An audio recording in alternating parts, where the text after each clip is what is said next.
मर्यादा पुरुषोत्तम श्री राम के चरित्र और उनकी लीलाओं के प्रस्तुतिकरण का माध्यम है रामलीला मंचन।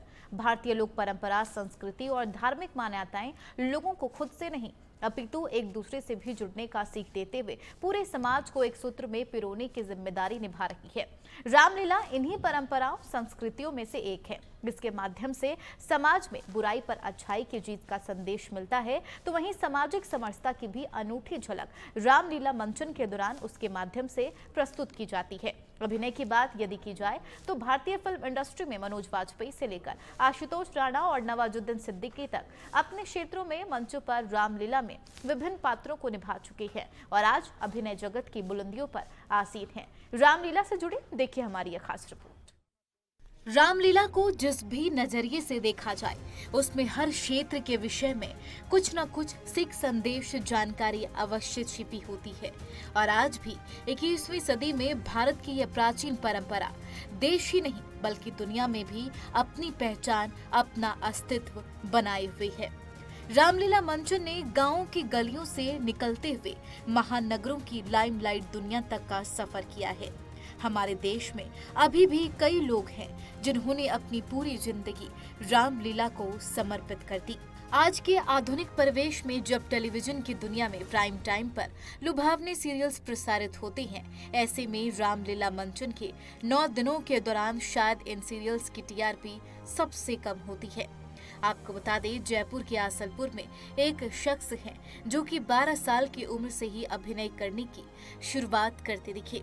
इसके साथ ही रामायण में अहम किरदार निभाने वाले लक्ष्मण का किरदार करने वाले शख्स सालों से रामलीला में मंचन कर रहे हैं। मैं इस आदर्श रामलीला मंडल आसलपुर से 1999 से जुड़ा हुआ हूँ। मैं सर्वप्रथम 12 साल की उम्र में लक्ष्मण के पाठ किया था मैंने, और हम कोई भी प्रोफेशनल कलाकार नहीं है यहाँ पे।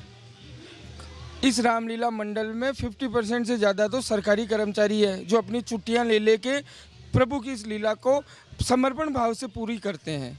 क्योंकि आजकल के सोशल मीडिया के युग में इतनी अश्लीलता परोसी जा रही है कि बच्चे हमारे संस्कारों से काफ़ी दूर जा रहे हैं, और जब किसी गांव में ऐसी रामलीला होती है तो बच्चे अपने संस्कारों की तरफ लौटते हैं। उन्हें पता चलता है कि मर्यादा पुरुषोत्तम भगवान राम कौन थे, वो कैसे अपनी पिता की एक बात के लिए अपना पूरा राजकाज छोड़ के वन को चले गए।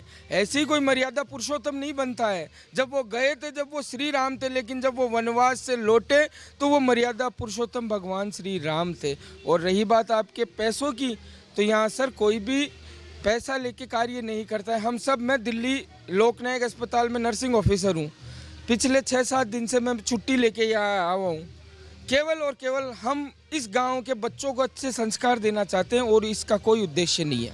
रामलीला जब से रामानंद सागर ने रामायण बनाई है, तब से रामलीला और रामायण दोनों का क्रेज है। लोग आज भी गाँव में रामलीला को जीवित रखते हैं, देखते हैं, किरदार करते हैं। और हमारे यहाँ आदर्श रामलीला मंडल में जो रामलीला होती है वो गांव के लोकल जो लोग हैं वो करते हैं, और सभी पात्र 1 महीने पहले तैयारी शुरू कर देते हैं। रामलीला आज भी ज़रूरी है। हमारी आने वाली पीढ़ी को अच्छे संस्कार देने के लिए, अच्छी जागृति देने के लिए हमें रामलीला का मंचन करना पड़ता है, और आने वाली पीढ़ियों को अच्छे संस्कार देने के लिए रामलीला बहुत ज़रूरी है। लोक परंपरा, संस्कृति, कला और मान्यताओं की नींव पर खड़े भारतीय समाज में आज भी अपनी जड़ों से जुड़े रहने की ललक दिखाई देती है, और कई ऐसे माध्यम हैं जो समाज की प्राचीन परंपराओं से जोड़े रखने का दायित्व बखूबी निभा रही हैं। समाज को धर्म, अधर्म, अच्छा, बुरा, सत्य, असत्य की पहचान और सीख देती हुई यह लोक परंपराएं नित नई यात्रा की ओर अग्रसर है। रामलीला ऐसा ही एक माध्यम है समाज को एक डोर में पिरोने का, और आज भी इस माध्यम का क्रेज समाज के बीच से कम नहीं बल्कि और मजबूती के साथ खड़ा है।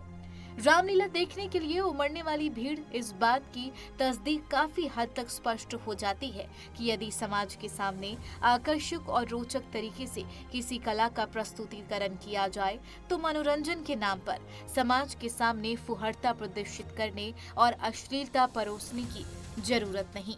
रामलीला आज के समय में बहुत जरूरी है, क्योंकि अब ये ऐसा समय चल रहा है, हर घर में, हर कुटुंब के अंदर वातावरण थोड़ा मोबाइल के कारण से समझो, चाहे और अन्य कारणों से थोड़ा वातावरण अभी परिवारों के अंदर दूषित हो रहा है, उस वातावरण को बचाने के लिए, उन परिवारों को बताने के लिए कि आज के लाखों वर्ष पहले जो ये लीला रची गई थी, भगवान का जन्म हुआ था, भगवान ने कैसे अपने परिवार को भी सुरक्षित रखा और अपने राज्य को भी सुरक्षित रखा, कैसे विद्रोहियों का उन्होंने विनाश किया, क्योंकि विद्रोही पहले भी थे, विद्रोही अब भी है, वो भी ऐसा ही गलत काम करते थे जो अब के विद्रोही कर रहे हैं।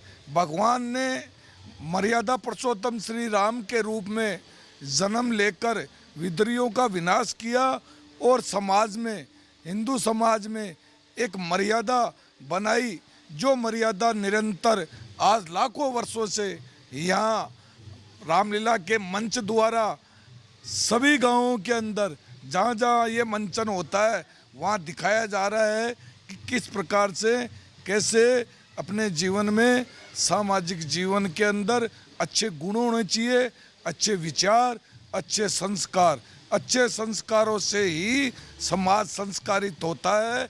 यही बात आज रामलीला के मंच से हम सभी पात्र ये समाज को बता रहे हैं। और यहाँ कम से कम मेरी जानकारी में 50 साल यहाँ व्यतीत हो गए रामलीला होती हुई। आज का दौर घर घर टीवी, हर घर टीवी का है और इस टीवी का सबसे खास साथी है प्राइम टाइम, जिस दौरान न जाने मनोरंजन के कितने माध्यम उपलब्ध रहते हैं और आम दिनों में तो इस वक्त पर प्रसारित होने वाले कार्यक्रमों की टीआरपी की लड़ाई सबसे ज्यादा होती है। इन सब के इधर रामलीला मंचन के 10 दिनों के दौरान टीवी का यही प्राइम टाइम फीका पड़ जाता है और लोग बस रामलीला मंचन का आनंद उठाने को आतुर देखते हैं। भगवान श्री राम की तथोस्थली चित्रकूट में जहां श्री राम ने वनवास काल के 11.5 वर्ष बिताए, वहां तो रामलीला का महत्व और उसके प्रति रुचि का अंदाजा उमड़ने वाले हुजुम से लगाया जा सकता है। यूं तो पूरे बुंदेलखंड में रामलीला मंचन पूरे जोर शोर से होता है, लेकिन चित्रकूट और प्रभु श्री राम एक दूसरे के पूरक हैं। सो जहां रामलीला लोगों के मन मस्तिष्क में गहराई तक अपनी छाप छोड़ चुकी है, इसमें कोई संदेह नहीं। और रामलीला मंचन के समय उमड़ने वाली भीड़ इस बात की गवाही देती है कि आज भी कायम है और शायद कल भी रहेगा रामलीला का महत्व और उसकी प्रासंगिकता बरकरार रहेगी। Bureau report, Navtej TV.